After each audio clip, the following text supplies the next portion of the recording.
All right, good morning, everyone, or good afternoon, depending on where you are in the United States. My name is Kelsey Jones, and I am a member of the Malnutrition Quality Improvement Initiative team here at Avalier Health. I want to welcome you to today's expert webinar for the 2018 MQii Learning Collaborative. Today's session will be focused on engaging the patient in nutrition care planning in the hospital and beyond. Before we get started, I just wanted to provide a few housekeeping updates or reminders. All of your lines have been muted upon entering the webinar. So if you want to ask any questions or if you're experiencing any technical troubles or difficulties, please use the chat function or the question and answer function to communicate with us. Depending on what version of WebEx you're using, it may appear in the upper right-hand corner, as you can see in this visual. Some of the newer platforms also have it in the bottom kind of center panel of the WebEx, so if you roll your mouse over it, you may see it there. But feel free to send us a chat if you have any questions throughout the session, whether it be questions for the moderators or if you have questions for the speakers, and we will be sure to collect those and address them or hold them for the speakers. So we are very excited about this webinar today. This is a topic we actually get a lot of questions on from the Learning Collaborative participants as it relates to knowing that there is a need to better engage the patient or the individual in nutrition care planning and their caregiver in that nutrition care planning process, but struggling with how to really make that happen and how best to do so. So we are thrilled to have with us today two speakers. The first will be Dr. Karim Godamunne. He is the Chief Medical Officer of the North Fulton Hospital in Atlanta, and he will be speaking to patient and family engagement and nutrition care planning within the hospital. And our second speaker is Grace Whitnig, who is the President and Chief Executive Officer at the National Alliance for Caregiving, and she will be speaking to the value of contributions from patients and family to care plans both within the hospital and beyond. Again, just a quick reminder that your line is muted, so if you have any questions during the session for the speakers, please send them to us via the chat function. We'll collect them and then we'll pose them to the speakers during the question and answer portion. So without further ado, I'm going to turn this over to Dr. G to speak to us about how to engage patients in the hospital setting. Dr. G. Sure. Good morning. Thank you, Kelsey. Appreciate everybody's time today. It's very exciting to be a part of the MQI initiative, how we can work together to improve healthcare. And the key thing for me is it has to be patient and family centered. In my own personal healthcare journey, in the many years I've been in this business, the focus on making sure we're patient centered is simply a must, and the family is part of that. So I'm so excited that MQI taking that on, and I love to be being part of this presentation. So kind of a high-level overview of my presentation is a couple of buckets. We're going to talk about changing the health system, why it matters for patient engagement, how do you engage patients and families, how to better support patient care, engaging them and working with them, and how do you tell that to physicians and other providers such as APPs and MPs to make sure that they're part of this, keeping that patient and family at the center of care. Next slide, please. So what we've seen in terms of healthcare over the past, 10, 20 years is a tremendous change in healthcare. I think it's true for many health systems, and each health system is at a different stage of development.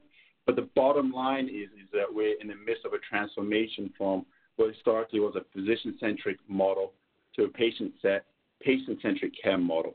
I can speak to that in my own health system. We're actually looking at a vision and mission and fine-tuning our mission to make it much more patient family-centered than it used to be.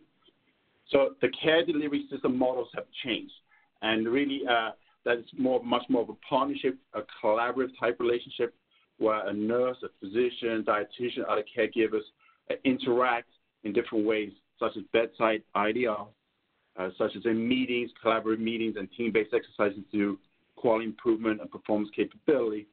But the key there is that everyone counts. Everyone works together, centering on that patient family care. In addition, historically, there have been a lot of hierarchy in healthcare. And we recognize that's a barrier to improving quality of care, especially around nutrition and malnutrition. So working with physicians and other leaders, recognizing when they need to say, hey, we have to work on a playing field here, we're all in this together, and not work in such a hierarchical fashion is so important.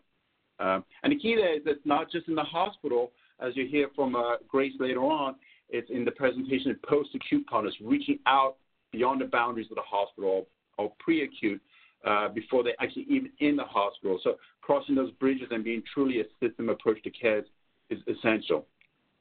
Next slide. So I think everybody's on this call because they recognize that it's very, very critical we have patient and family involvement and engagement. They need to understand the role they play in the care. The vast majority of care is outside the acute hospital, but since a lot of these patients flow through the hospitals, it's an opportunity to capture that. And with initiatives like MQii, is to do key interventions that continue post-discharge. So clearly it's very, very important. We want to work with patients to make sure that the care fits with their preferences and values. We want to mention about high value. We need to get patient buy-in for the treatment so they understand why do they need to continue these efforts post-discharge. We also know and very clear that patient experience and patient quality are not different and separate things. They go hand in hand. That's simply proven. Quality and experience go essentially the same thing. And in fact, there's a lot of professional satisfaction and retention if you can show how they're contributing and making those patients' lives better from a healthcare and nutrition perspective. Next slide.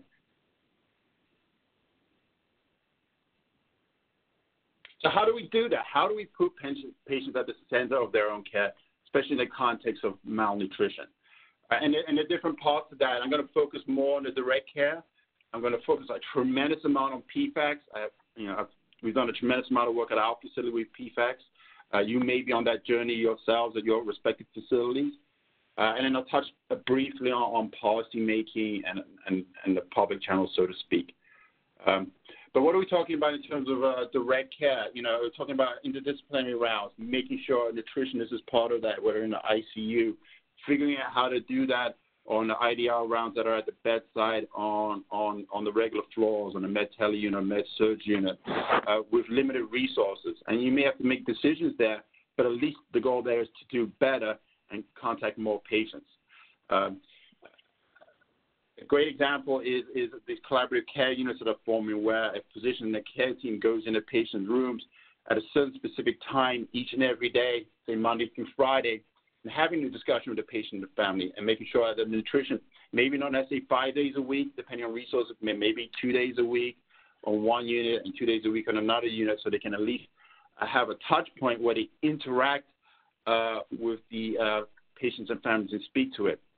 And one thing that's very good about doing it at a consistent time each and every day is we know that makes it much more likely the family is going to be there because they set expectations, they show up the first time, they realize the entire care team is there, they get their questions answered, everybody's on the same page. So, and clearly a very important part of that is around the nutrition and identifying patients at high risk of malnutrition or if they're already malnourished. Can you flip to the next slide real quick? I might need to flip back, but I want to check. So this is on this slide here is what sort of things it is talking about. It's making sure that each player on that team understands their role, making sure the physician understands about the importance around documentation, where team members can express their concerns and have a structured opportunity to speak about nutrition. A lot of times these rounds have checklists to make sure they do what they're supposed to do and you audit them. Because coaching and training is a continuous ongoing thing to make sure there's a line there that speaks to nutrition, or is this patient at risk of malnutrition as an example. So really making sure it's an effective way to communicate with that patient and family in a consistent way. It's so fundamentally important. And there's a lot of training going into that. It's a lot of a journey. But the key there is don't wait for it to be everything perfect to start. Start small. Do these tests of change, use those quality improvement tools. If you don't know them, there's a lot of resources out there. The key there is to start and use a standard improvement methodology to get better. as well. Next slide. So what about engagement? I'm shifting gears here, and I really want to talk a lot about the PFAC here and how do we leverage that.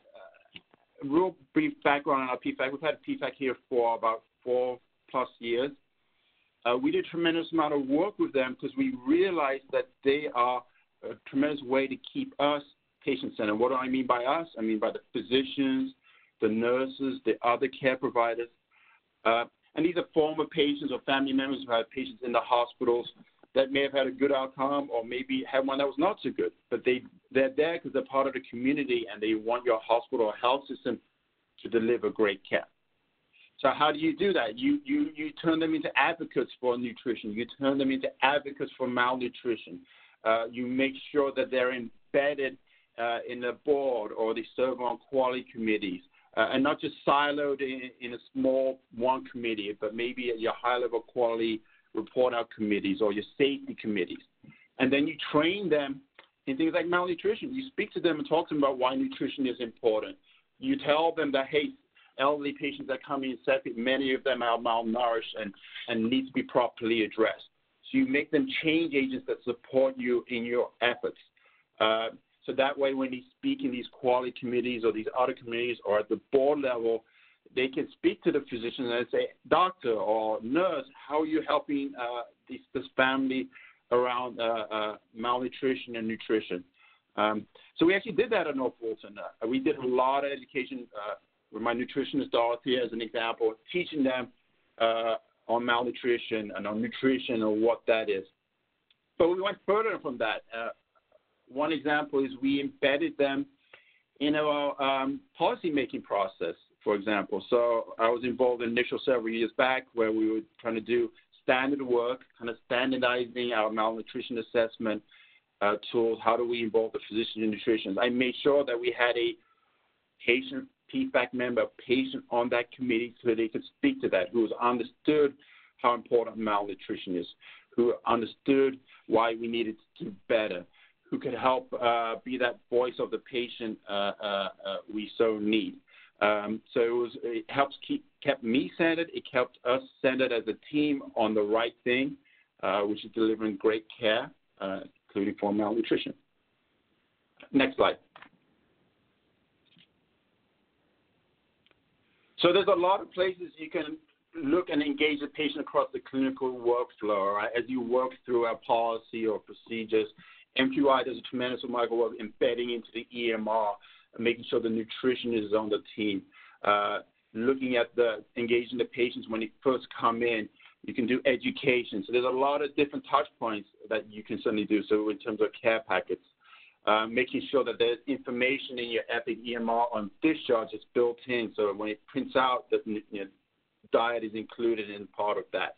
So there's a lot of points, but the key there is if you do process improvement, quality improvement, you have a patient and a family member involved in this process who's been through that, who sees what the opportunity is. So essentially that voice of that patient, as I was saying before, who helps you keep that process improvement, that workflow aligned on the patient.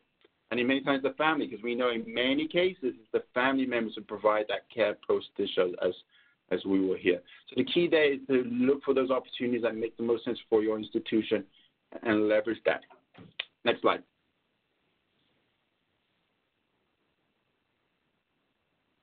So kind of summarizing here is the PFAC. How do you do that? How do you train these PFACs? How do you leverage that? You teach them quality improvement skills. There's a tremendous movement. I was speaking to a national leader in patient safety who had a son who died of sepsis, who's really a tremendous advocate working with CMS on PFAC and how to make it, mandatory, how to structure it as a best practice. And one key part of that, and we are consistent with that here, is to teach them how quality improvement happens. Teach them about basics of patient safety. And there's different methodologies out there, from Lean to the AIM, PTSD cycles from IHI. There's others too.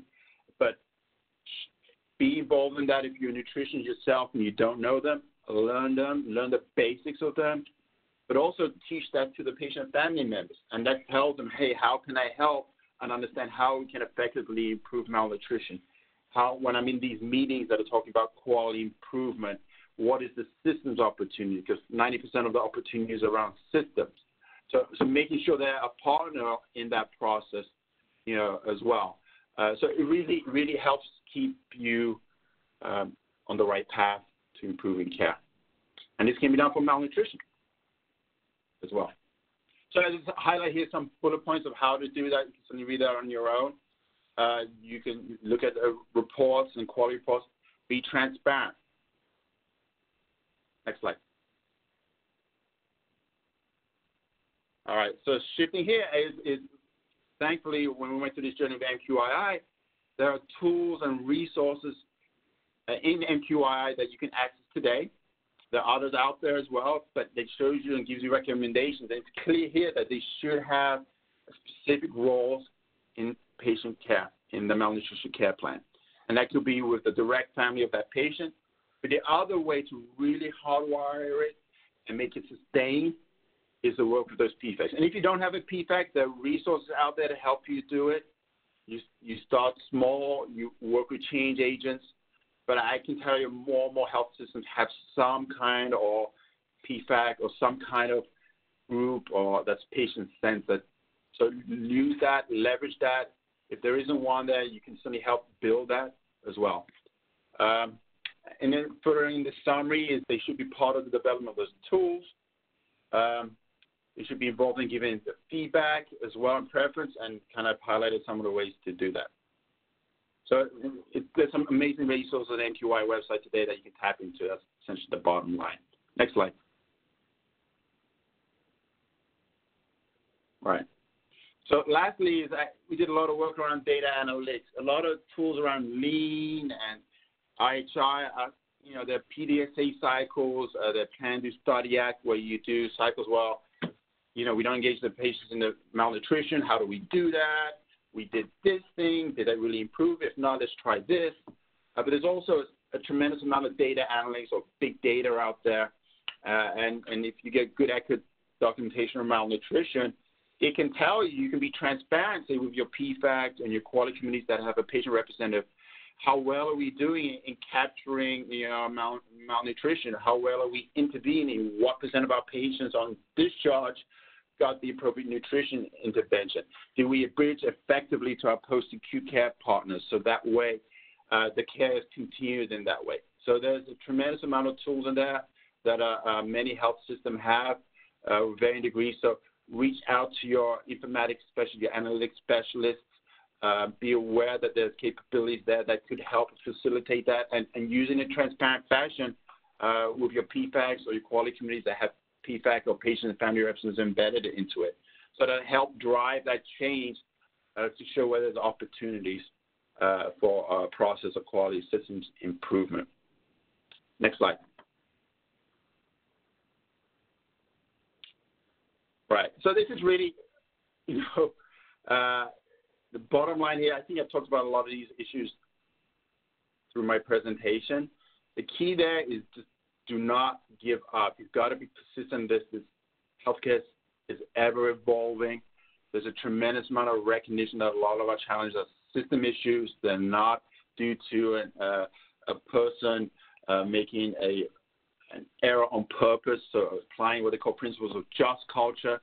90% of problems are system problems. So if 90% of our problems are system problems, we need to have the right tools to address that. And the key part of that is having those patients and family members as partners in that process. It keeps us focused and engaged and makes it visible. Thank you. Next slide. Great. Thank you so much, Dr. G. And I think it's so helpful to hear about your experience working with the Patient and Family Advisory Committee or Council at your hospital, the impacts that they've had, and how best to engage individuals to make sure that as our learning collaborative facilities are implementing changes and looking to do that performance improvement, that they're thinking about how that communication with the patient and the caregiver is taking place as well. Not only to make sure that the patient's preferences are reflected, to make sure that they understand their nutritional status or why, certain nutrition recommendations are being made for them, why perhaps certain diets are being ordered or nutrition supplements are being placed on their tray, but to know what they need to do in order to maintain that nutritional status once they leave the hospital. So appreciate that insight from you.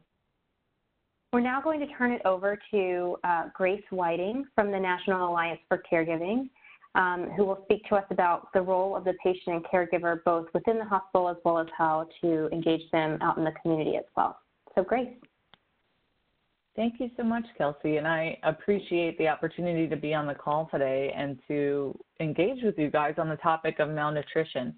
There's really three big things I want to share with you as we think about the role of unpaid friends and family members in supporting someone with healthy eating, with nutrition, and with overall wellness.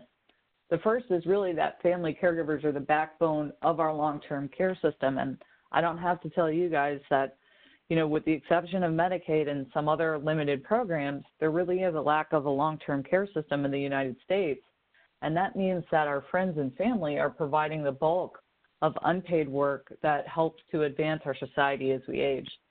The second is nutrition is really an underserved area from a policy perspective, but there are opportunities in nutrition to improve the relationship between the person who is receiving care and the informal caregiver, and that can improve health outcomes for both people.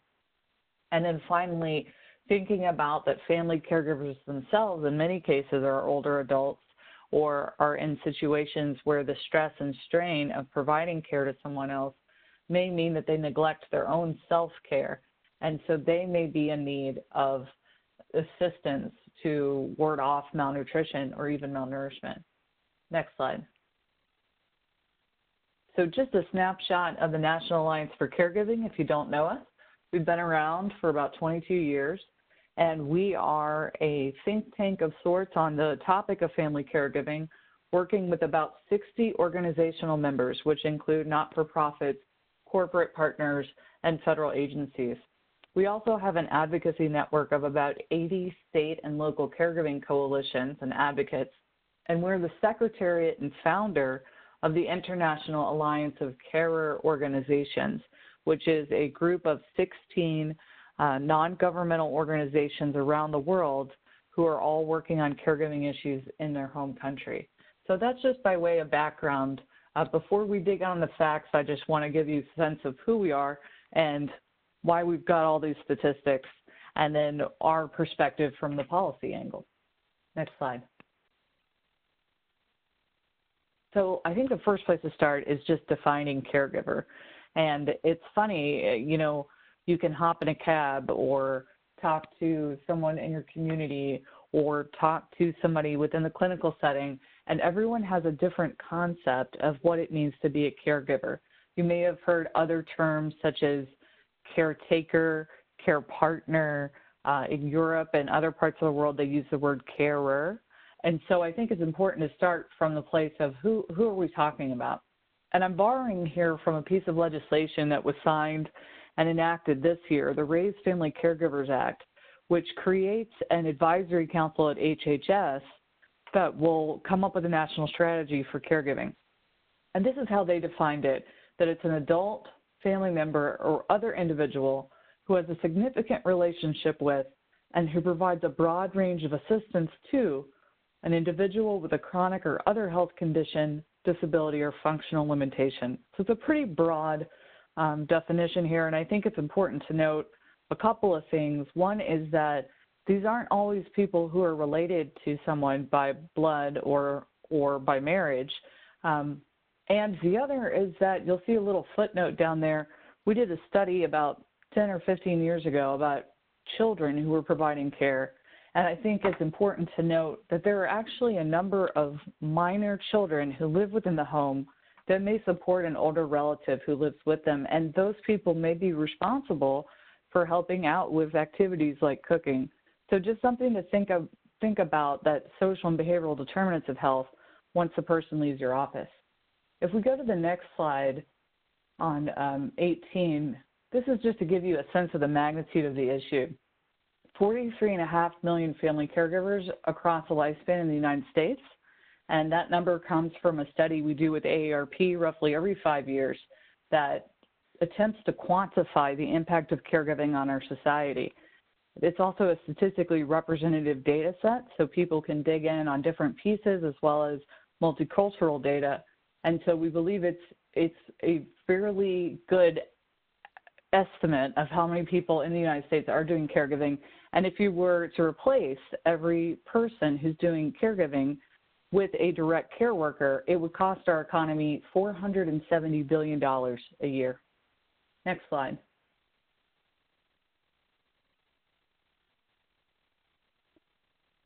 This is just a note, and I don't think this will surprise anyone when you think about just the general demographics of the country, but caregiving is increasingly diverse. So we used to think about it as sort of a gendered issue, like women were more likely to care than men. Now that's still the case, but it's evening out. And when you look at younger cohorts, particularly people who are millennials, men and women are equally as likely to provide care. So I think attitudes about caregiving are changing. You also see a lot of representation for multicultural and diverse communities. You see a pretty interesting spread, almost a split between people who are older caregivers, who are over 50, and those who are, still at the beginning stages of the workforce or entering mid-career, the millennials and the Gen Y folks. About 10% of people are LGBT. About a third of caregivers are living in a rural area. And interestingly, about 10% are actually military veterans themselves. So the VA does have a caregiving program that's pretty comprehensive, and it can provide support to those folks. But there's also sometimes, I think when you look at this list, you should be thinking that in addition to providing care to someone else, the folks on this list may have their own care needs, whether it's related to a service injury or chronic disease or other just, diseases of aging. Next slide. So I hope you guys remember Bill from Schoolhouse Rock. I put him on here because I was so excited that the government passed the Raise Family Caregivers Act. And this is just, we mentioned it a moment ago, but just a little more background here on it. There's other momentum in caregiving. So we've seen federal budget increases in 2018 and 2019 for the Lifespan Respite Program, the National Family Caregiver Support Program, which is part of the Older Americans Act, and Alzheimer's and dementia care support.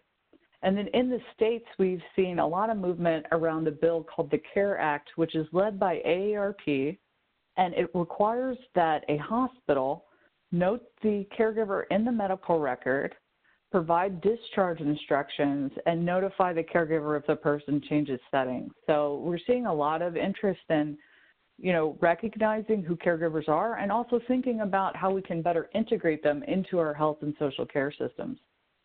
Next slide. So this is from the same study where we get the estimate of number of caregivers in the U.S. And we ask, what kind of activities of daily living do folks do? What kind of instrumental activities, as well as medical and nursing tasks? And I pulled this one because it seemed most relevant to what we're talking about today. But what you'll see is, nearly a quarter of people are helping somebody eat and deal with their own nutrition needs. And when you look over to the right-hand side, you can see a breakout between sort of lower intensity caregivers in the red. Those are people who are giving about 0 to 20 hours a week, and high intensity caregivers in the blue. So that number goes up a lot when we talk about a high intensity caregiver. 36% of people are helping with nutrition. And I think when you see that number, you should also be thinking to yourself, that high intensity group, so we bracketed it by people who reported that they were doing more than 21 hours a week in care, but the average number of hours for that group was about 60 hours a week. So these are people who are very wrapped into the throes of caregiving, and they're dealing with these very hands-on type of activities. Next page. This is just to give you a sense of that role of the caregiver as being a similar sort of member of the care team. So we took the data here with AARP, and then we spliced it and we looked at cancer and dementia. And you can see that the types of activities that caregivers are doing, in addition to helping with activities of daily living, are similar to what other people on the care team might be doing. So communicating with healthcare professionals in the same way that you could imagine a nurse reporting back to a physician, monitoring severity and adjusting care accordingly, and advocating for that person within the healthcare system, community service providers, and with government agencies. And as the disease becomes more complex or more difficult, it's more likely that people are going to be doing these activities. Next slide. And this is just an illustration. This is the same question, but a different survey, where we looked at people who were caring for someone with rare disease. And you can see it's 9 out of 10 people who are caring for someone with rare disease out of a sample size of 1,400 were engaged in these activities, and they had to educate professionals on the disease. So you can imagine, for example, if you have a child who's born with a rare genetic condition and you're trying to figure out what they can eat and what type of meals they need to be on, or whether they need a feeding tube or things like this, that in addition to having to figure that out to do the other work of caregiving, that you're having to educate the clinical professionals that you work with about the very nature of the condition. And so there are groups out there that, you think about complexity of disease, and the more complexity you have, the more challenging it can be for families. Next slide. So what's the good news? The good news is that caregivers can improve both individual and population health. And if you think back to the former CMS administrator, Don Berwick, he talked a lot about the triple aim. How do we improve health for individuals and populations and reduce the cost of the overall healthcare system? And I think caregivers offer one solution to that problem. These are just a couple of studies, although there are several out there in the world, that talk about how caregivers can play a role in helping health systems meet those changes. So caregivers can reduce avoidable hospital readmissions by 1/4 at 90 days and 24% at 180 days. And sometimes caregivers can help older adults or people with disabilities to live in the community longer and delay institutionalization. There was even a study that came out about last year, I want to say, and it was about nursing home utilization, and it found that where caregivers had the access to do paid leave, to take time off of work to care for someone, there was a correlation with a reduction in nursing home use by about 11% in the state of California. So there's a lot of emerging data that caregivers can be good partners. Now, when we go to the next slide, there's a caveat, which is that caregivers can be a wonderful partner in delivering care, but they need preparation. So again, data from the study with AARP, Caregiving in the U.S., you have roughly 8 out of 10 of those higher hour caregivers, the folks who are doing 20 hours or more, are doing medical nursing tasks without any prior preparation. And the more complex the care, the more likely that they're not having any prior preparation. So it's an intense situation where they're dealing with complexity, they're dealing with a life-altering condition, they've got stress and strain, and they don't really understand or have the resources to adequately be a good partner in care because they've not been trained on how to do those kind of tasks.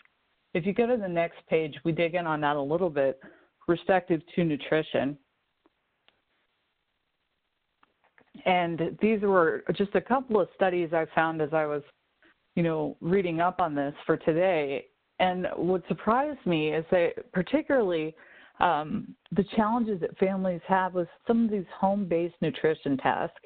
So in this first study down here from the Journal of the American Dietetic Association, they talk a little bit about that caregivers for older adults need additional training on nutrition-related tasks as well as other caregiving tasks.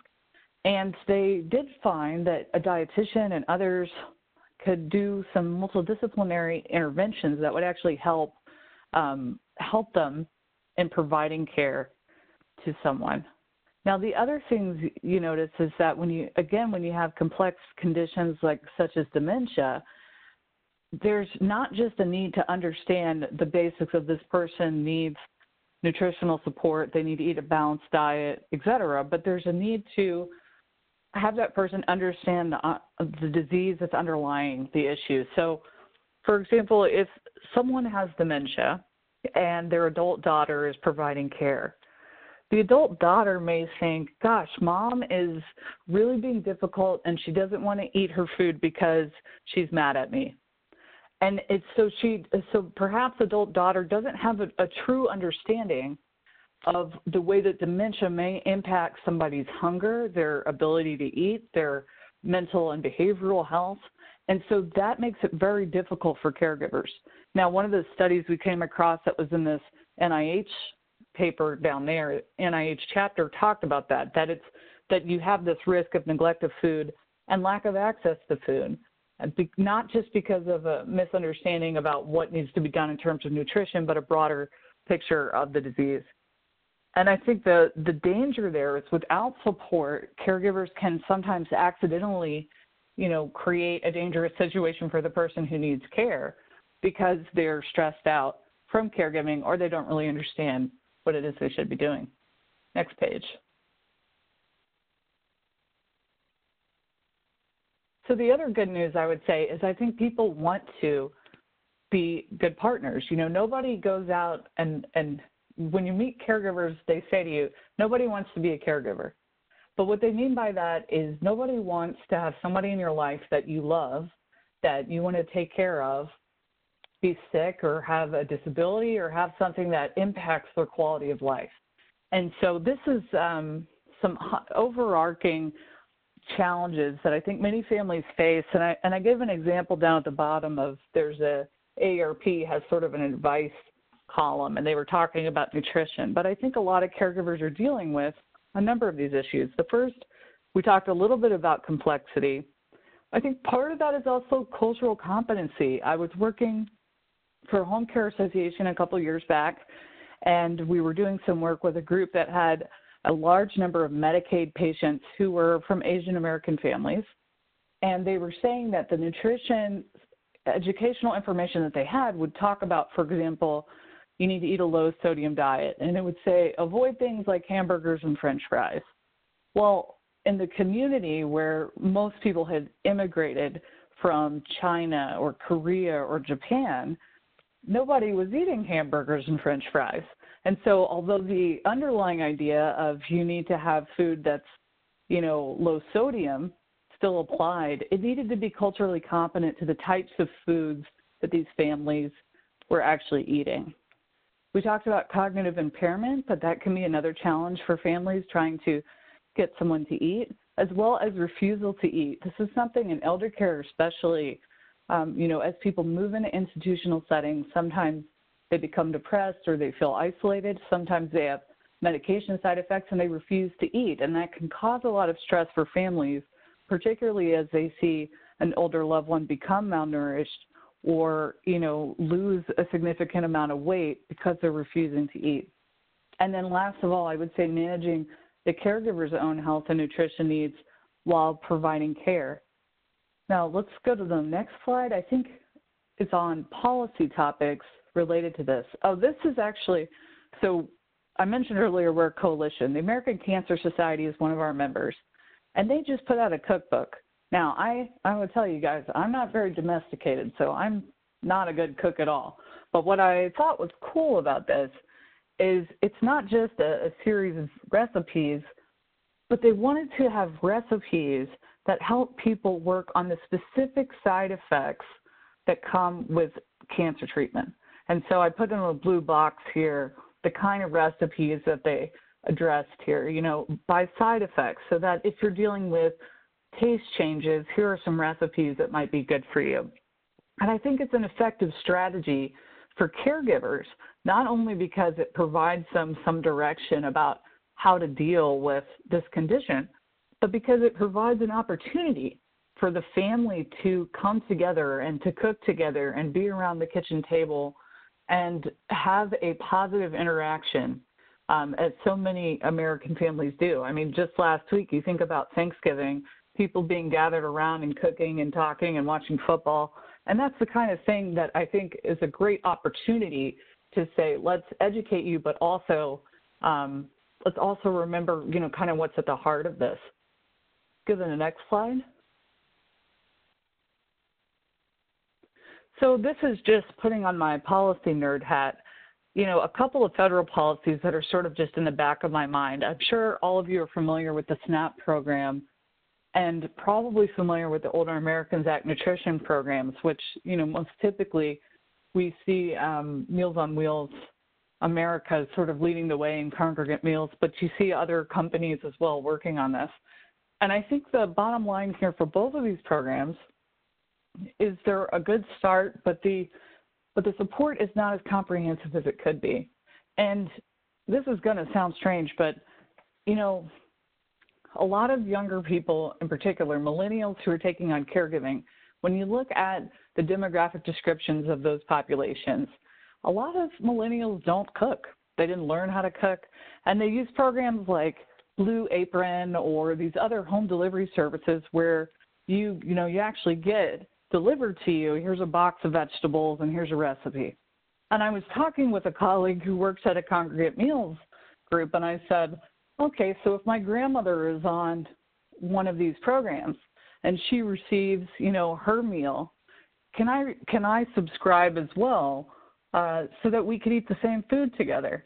And the answer is no, because the way the payment systems are set up for these types of programs are pretty strict overall. And so, I would think about, are there ways that these systems that support nutrition could be more creative about how we get families engaged? And the last thing here is just about oral health. This is one of the things that keeps me up at night, that Medicare doesn't cover, eye, ears, and teeth. But I think oral health is something we sometimes don't think about and its impact on overall wellness, and particularly for someone with dementia or a very complex condition that has cognitive impairment, it becomes very difficult to brush your teeth, to take care of your mouth, and to stay healthy. And that can also have an impact on your overall, nutritional health. I think from a federal policy standpoint, if seniors don't have a way to pay for oral health care, then it becomes much more difficult, and there's sort of this compounding of issues. And then if you go to the last slide, I think the last slide is, the questions. So thank you very much. I appreciate it. I appreciate the opportunity to be here today. Thank you so much, Grace. I think that was such a fabulous presentation in terms of bringing to light not only who may fall into that category of caregiving that we may not necessarily be thinking about, but what their really critical role is in making sure that the individual that they support is properly nourished and has, the assistance that they need to get that nutrition, but that they themselves are nourished as well. So really appreciate that. As a reminder, if anybody has any questions, please feel free to send them to us via the chat function or the question and answer function. You should see it, I believe, either on the bottom portion of your screen or perhaps on the upper right-hand side of your screen, and we will pose them to Dr. G and to Grace.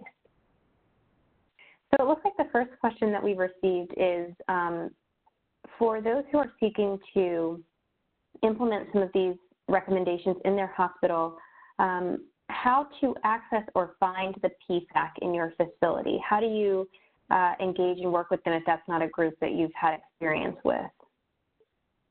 Yeah, I'll take that. Yeah, so it really depends on your institutional leadership. You could certainly speak to very often the chief nursing officers involved in that type of activity.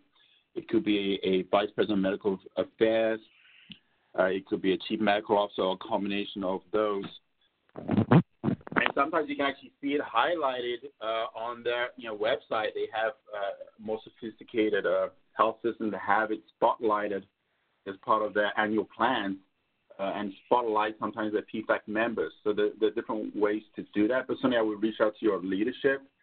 At our facility, we did a lot of work with our safety officers, performance improvement specialists, as a director of quality.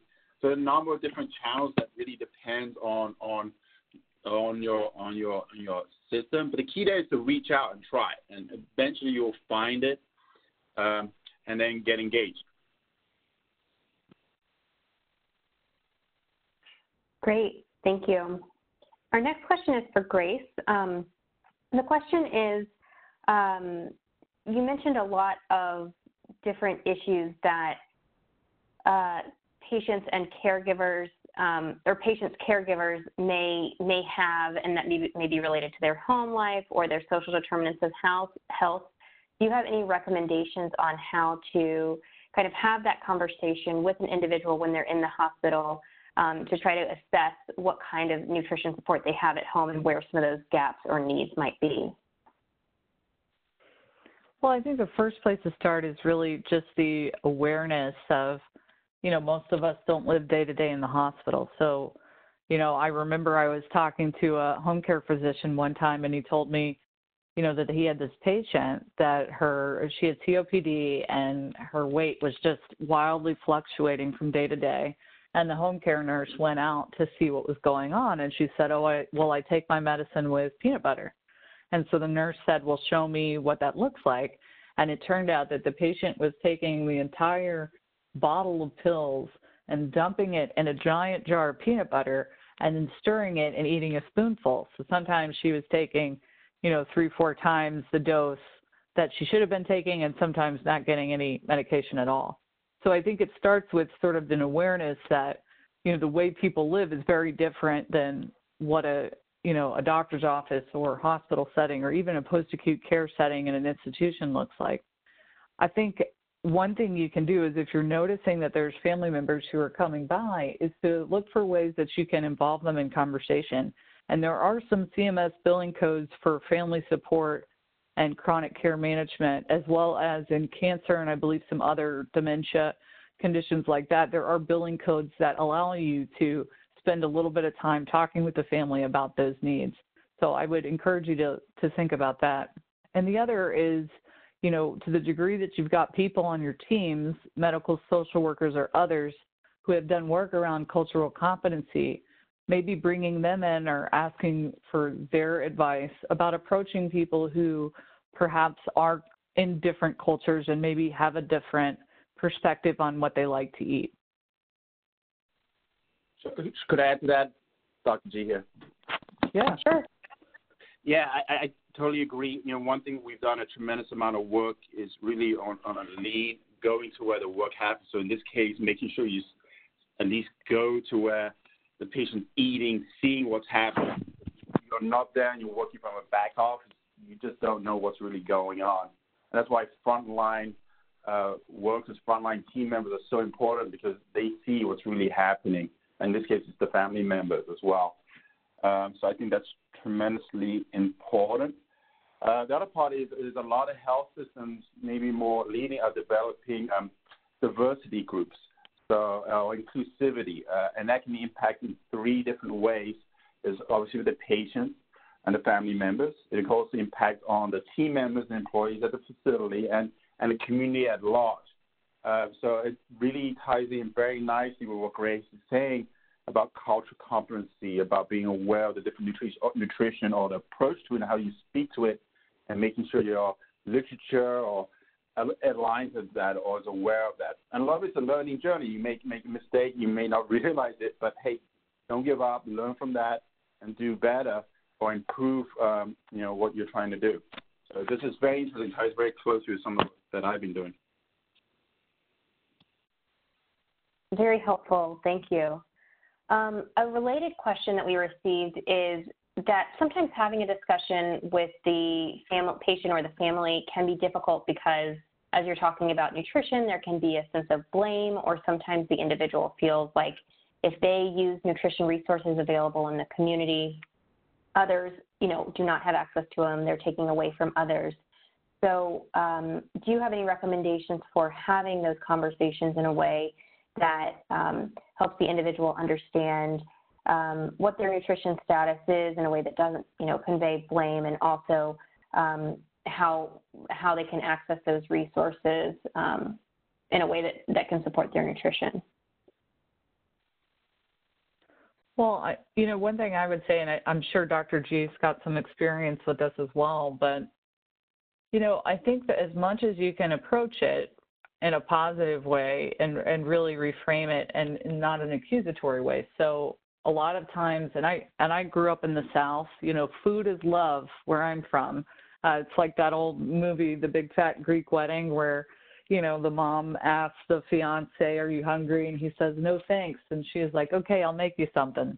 And it's the same thing as like a lot, food, although in a truly perfect world, food would essentially be a pretty neutral piece of our life. There are a lot of emotions tied up in what we eat, how we eat, family interactions. I think starting from a place of positivity and saying, I've noticed your family member is here. What kind of activities do you like to do together?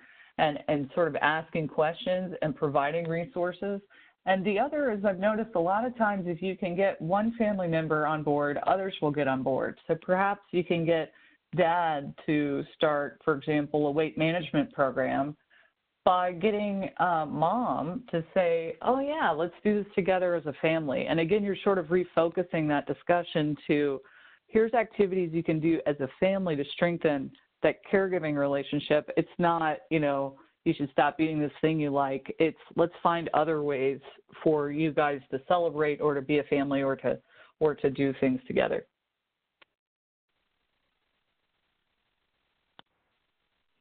Yeah, Dr. G here, I would totally agree with those comments. I didn't grow up in the South, but I actually live in the South right now, so I totally get it. One thing I would say, though, is, don't necessarily aim for perfect. Process improvement, quality improvement, it takes time, compromise. Maybe that patient Grace was talking about before with the peanut butter, maybe that's her favorite food. Maybe you can figure out a way to make sure there's a little bit of peanut butter so you can clearly see how much pills are in there. So do those tests of change that maybe will help you if you have the resources to do that. So, I think trying to do better is more important than being perfect every single time. And finding that key change agent, the one can really champion you, that's something we do a lot of work with, because sometimes there's one key family member who can really make that difference, that family caregiver. So I think Grace is spot on with that as well. Thank you. The next question that we received is whether either of your organizations allow for follow-up coordination of care via telehealth phone outreach after hospital or rehab discharge to assist with functional and nutritional needs assessment. Yeah, so Dr. G here, so we've done a lot of work with telemedicine. I don't believe in this system we've specifically done around nutrition, but I'm a huge advocate for telehealth. I did a lot of work in years past on telestroke, and I've seen the benefits if it's done properly, so I could certainly see a role for that. We do it for a number of our patients with chronic health conditions, so where we have patients with significant heart failure, and we have a video telehealth monitoring program with nurse practitioners. So embedding nutrition into that and making sure that's part of it would seem very, very appropriate to me.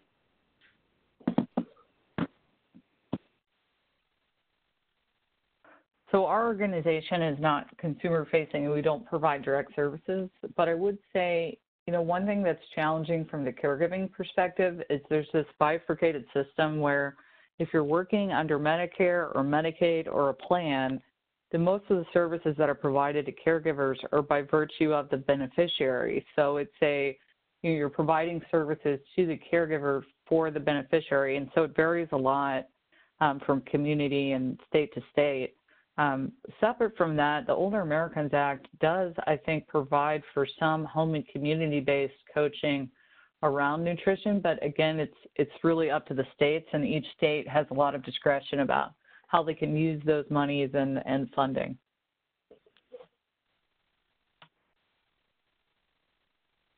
Great, thank you both. Okay, I think we have time for one final question. The last question is that you both spoke a lot about resources and support, and Grace, you specifically spoke about resources for caregivers and the type of resources for patients or families who are working through nutrition-related challenges.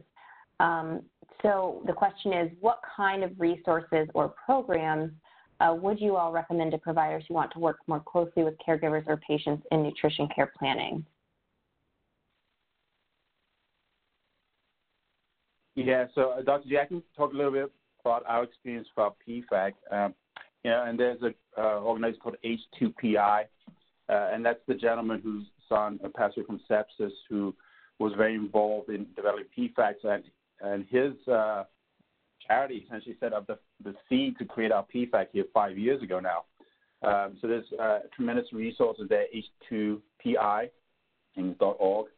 There are others out there. You can search PFAC. CMS is doing a lot of work in this area as well. So if you just search patient family advisory committee, you will see a bunch of resources out there. I'm also separately, we're doing a lot of work with the IHI. They have modules on performance capability and patient safety, which are very, very relevant, and whole area on patient family centering. And they give examples of how you can, say, shadow a patient through the care process from, say, the moment they arrive in the parking lot at your hospital to the time they arrive at home, and literally have a shadowing to see how you can look for opportunities for improvement in your care delivery, and clearly that can include, the nutrition. So there's a lot of great things out there. Those are the ones that kind of come to my mind right now. Yeah, and I would just add to that, I would look at the disease-specific organizations. So if they're, caregivers tend to think in terms of what's the main problem or illness. So even if somebody has, multiple comorbidities, so they've got dementia, and they've got heart failure, and they've got diabetes, there's probably only one of those conditions that the caregiver is really thinking about, and they may already be connected with their local Alzheimer's chapter or other similar type groups. So thinking about if there are patient advocacy groups that are in the area that can offer resources. And I would also say the area agencies on aging and the ADRCs, which are part of the Aging and Disability Network, those are in almost every community across the United States, and they may have resources specific not only to caregiving and nutrition, but also the communities that you're working in. Yeah, no, I would totally agree with that. One thing that works well for us, and it's something nutritionists wouldn't normally engage in or be involved in, is a lot of hospitals and systems have a documentation specialist, like a CDI, clinical documentation improvement. And these are trained professionals who want to capture accurately in the documentation what's going on with the patient. And they know the criteria for malnutrition, severe malnutrition. They know the current guidelines, say from Aspen, around what language should be used. They know what to look for, and they can kind of help you understand sometimes why it doesn't get captured from a documentation perspective, which is obviously so important from your data analytics or your electronic medical record. So they can actually be a useful resource, and they interact with the physicians. They ask oftentimes many querying questions either through the EMR, the record, or directly through some kind of note process. And oftentimes they're trying to clarify, does this patient have malnutrition or not? So it's interesting to talk to them to kind of learn their perspective. A lot of the work of providers now is trying to document the work they did. So you need to understand that part of that process as well, so you can more effectively deliver care.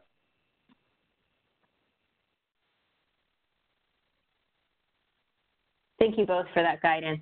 That was really helpful, and I think some of those resources will be really useful as our Learning Collaborative participants follow up and seek to more actively engage with those resources as they exist both within the hospital as well as out in the communities. So I just want to thank Dr. G and Grace for joining us today and for that insightful presentation. For those of you who participated, we do provide CPEU credits. You are welcome to use the information provided here to receive that credit. We will be sharing copies of the slides, a recording of the webinar, as well as this CPEU credit form within the next few days, probably early next week, via email, and it will also be available on the MQii website. So please be on the lookout for those if you are looking for copies of the slides or copies of a link to the recording or a copy of this CPEU form. If you have any follow-up questions for Dr. G or Grace, please don't hesitate to email us, and the MQii team will pass those along and try to get an answer for you. And other than that, thank you for joining us today. We appreciate your time, and thank you again to Grace and Dr. G. Yeah, thank you all. Enjoyed that. Appreciate it. Thank you. Have a good afternoon, everyone. Have a great afternoon. Bye-bye.